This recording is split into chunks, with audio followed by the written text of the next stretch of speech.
Hi, this is Akila Grant, and in this video we'll show you how we installed our Stainmaster luxury vinyl peel and stick groutable tile on our kitchen floor.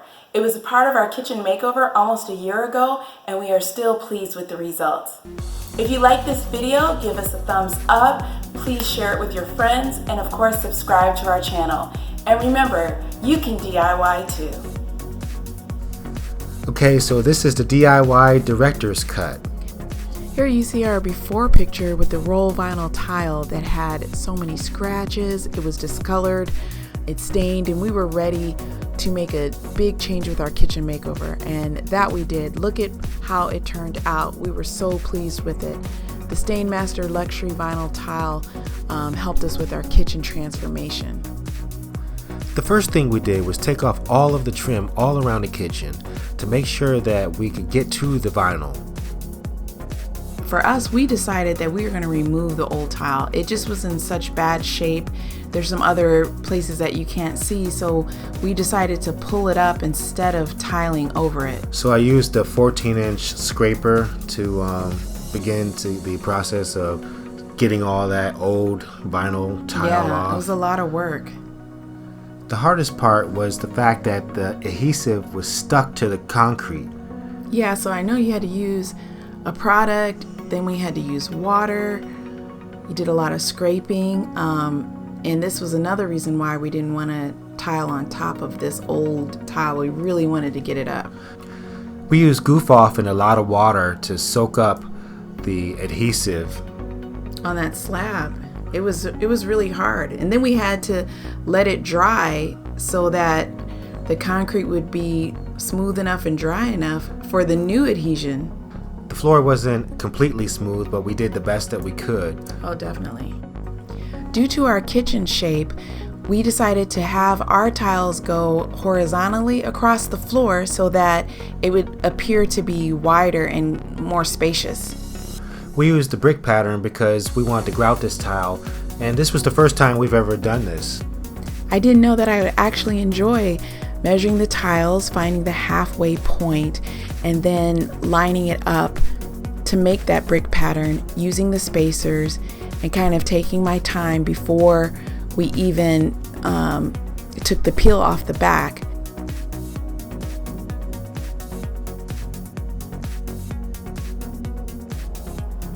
While you were doing that, I was measuring and scoring the tiles to make sure that they could fit in specific places.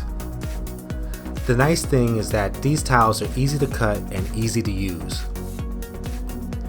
I have to give you props, babe. You did a great job at making your templates and doing your cuts to go around the corners, the island, just all the little tight pieces that were needed, like you see here, around the counters. This process required a little bit of patience. I had to cut and then see if it would fit that space and do that, repeat it over again until it actually fit perfectly.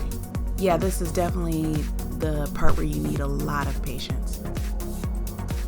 When peeling the backing off the tile, we had to make sure that we peeled it off slowly so that it wouldn't rip right off the tile. Right, there would be some pieces still stuck on there, and then it affected the adhesion. Yeah, I remember. And then you see, well, we sped it up here, so it looks like you're doing it fast. But when you lay them down, you also have to make sure you're laying them in the same direction.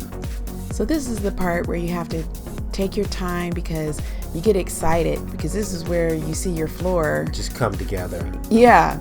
So you want to take your time, use your spacers to kind of know how far to push it down or push it in to keep your grout line straight. And those spacers are fabulous. Yeah, they really helped us a lot. The peel and stick tile made it easy to install in the laundry area. Right, you see the damage by the door, and because they're different, individual tiles, it just flowed right into our laundry area. This is the part that many people skip, but our little helpers were ready to roll and flatten the tile. The manufacturer suggested that we use the roller for good adhesion and to level the tiles. And since this was our first time, we were like, let's do it, everything that we're supposed to do. The kids were having fun, so They did a great job. They did. It's important to remember to use the roller before you grout. Here you see us putting the pre-mixed grout into the storage bag where we cut a hole at the end and kind of used it like a baker's bag with frosting, and this allowed us to put the grout right in the grout lines. I used the angle technique to spread the grout and fill all the gaps.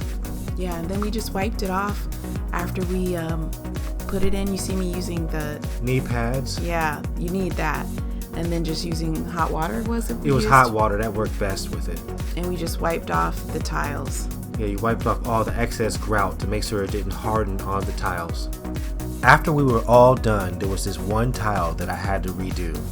You did not like it, so we called the manufacturer and they said to use a heat gun to pull it up, but we had a blow dryer to take it out. Then I cut out one tile to slide under the door jamb to continue the brick pattern.